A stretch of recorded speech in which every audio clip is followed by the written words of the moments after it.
offered me the job on the way home, and I basically started 2 weeks later. That's the way Related works. It's a little quick sometimes.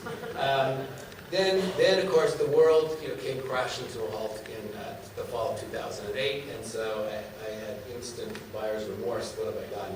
But in the meantime, the zoning was going forward, and it was finished, and also the subway was going forward. So now we're on track, and this, I think, really is an important lesson here, because we all learned pretty, with great difficulty at Canary Wharf, you need the infrastructure before you put the buildings in. So in our case, the subway will open in 2014, and that's in advance of our being able to deliver the first building.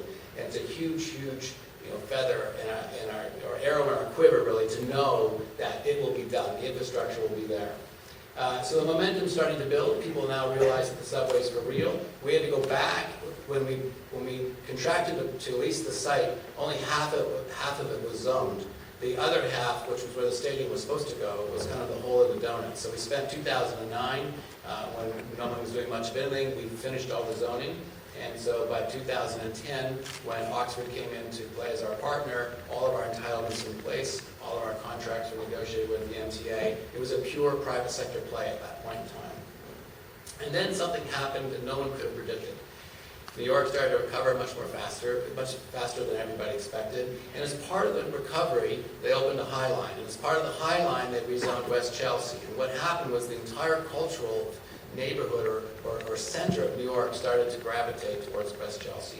And so we have this great neighborhood to the south of us now, and also Hell's Kitchen to the north. It's become much more gentrified. And we have luxury apartments all over New York. And our highest rents today are in West Chelsea, and our lowest rents are on the Upper East Side. So it's been a complete flip.